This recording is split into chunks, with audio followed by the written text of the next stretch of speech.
I think in the end, what we should remember is that this movement is a backlash against everything we have really accomplished during the last decades, which we are fighting for and which we can be proud of. Even when I was born, my mother still had to, she was a single mom, and she had to have 3 guardians because the law thought she was not competent enough to raise me.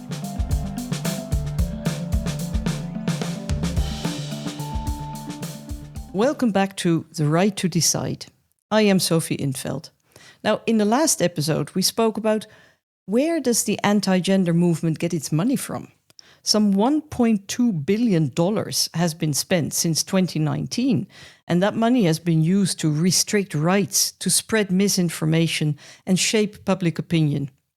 Now, today we're going to focus on reproductive health services, and I'm particularly pleased to tackle that topic with Senator Celia Groothedde from Belgium. You have been a leading and very independent voice on gender equality in the last 15 years. Today, I would like to ask you some questions about the activities of the anti-gender actors. What are they doing, and how do they actually influence politics? We know that there's these $1.2 billion floating out there, which is put to very good use. Of course, it can be direct funding. Like we know that Budapest and Orban are active funders, certain movements. It can also be indirect funding. For example, if you look at the Mormon Church, one of the richest churches in the world, and you rewind a bit to 2008 when Proposition 8, the proposition that was saying that marriage is between a man and a woman, which was struck down afterwards in court. But when it was proposed, the Mormon Church was actively asking its members to first vote against it, to volunteer. If you do that in churches, is that literal funding? Is it propaganda? Is it standing up for your values? Maybe it could be all 3. So yeah, when you have that kind of flux of hours of volunteering, of people going into the streets, of protesters, of course, it's a type of funding. It's a type of movement, and it can be a very powerful movement. We've seen that on the left and progressive side as well. And actually, I remember that type of movement because I was raised in a certain way in a very conservative and very Catholic conservative environment, where one of the people very near to me was working for Provita. And if you see how they were working, I was just a tiny little kid, but I remember the propaganda.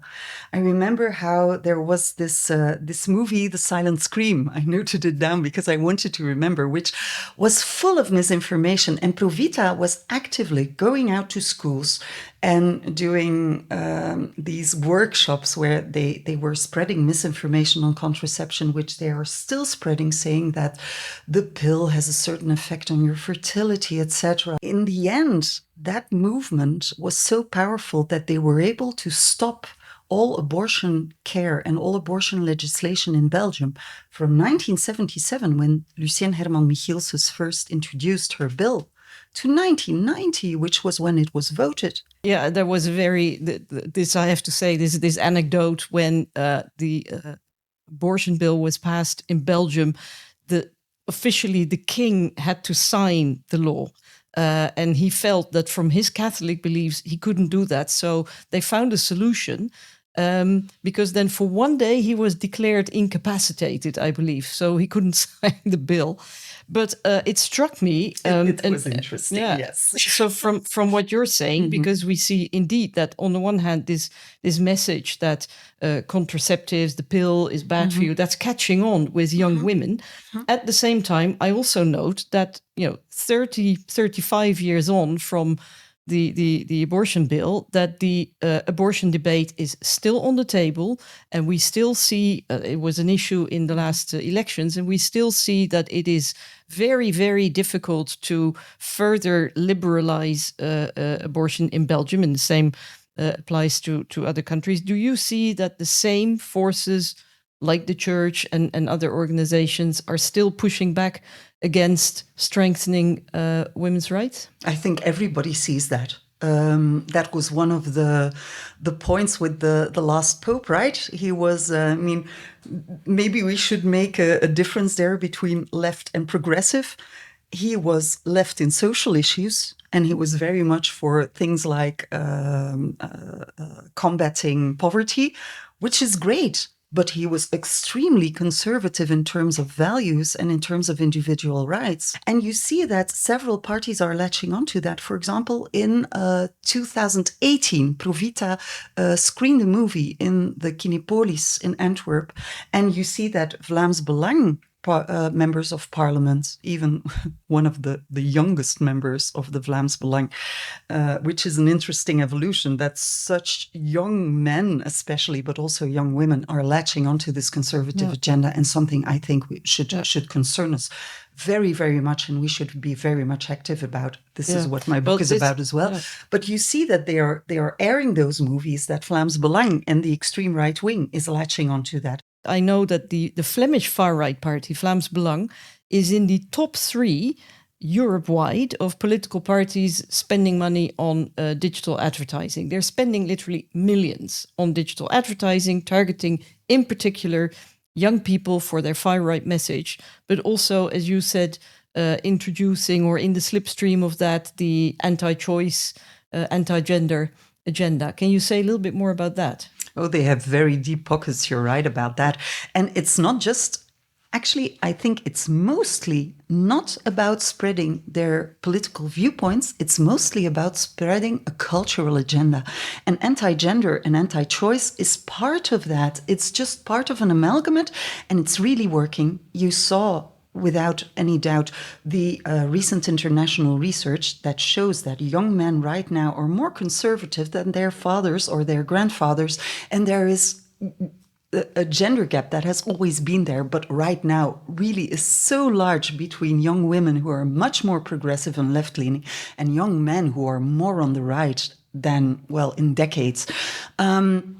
And this culture war is something that I do touch upon in the book that I'm writing, Wees een man, be a man, which is that there has been a targeting of these young men, like the freedom movements in the 60s and 70s did, with young women, with people of color, with people with a disability, etc., with migrant groups. And they're targeting these young men in the same way. They're building a movement, and it's really working. If you take these Andrew Tates or these Jordan Petersons, they are building upon the same agenda and repeating the same message with different nuances. A survey showing that, a whopping 25% of people, all people, thinking that it's okay to whack a woman from time to time. Domestic violence, she probably deserved it. You have to put them in their place. That's incredible. Yeah. But I understand. Yeah, so the far-right party, what they do is they have these cute little clips on social media, which are not about politics, but they're just fun and games. And they're drawing in these young men mainly. And then once they're, let's say, inside, they're pulled in more and more, and then they get exposed to all these poisonous ideas. It's that what you say. So sometimes it's fun, sometimes it's fear-mongering or rage bait. And sometimes it's just messages that go right into what they are concerned about. Young men who are in the underclass or the working class today are really facing an inequality crisis, which the left and progressive side, to my feeling, have not addressed enough. And even if the right and the conservatives are not giving them solutions that provide anything and are a very retroactive agenda going back to the 50s, an idealized 50s, by the way, not the real 50s, they're still hitting on what is concerning to them. They're still listening to them. They're still welcoming. I think in the end, what we should remember is that this movement is a backlash against everything we have really accomplished during the last decades, which we are fighting for and which we can be proud of. Even when I was born, my mother still she was a single mom, and she had to have 3 guardians because the law thought she was not competent enough to raise me. those are values and accomplishments that I really hang on to. And I really realize that every day that we are fighting as politicians to guard this.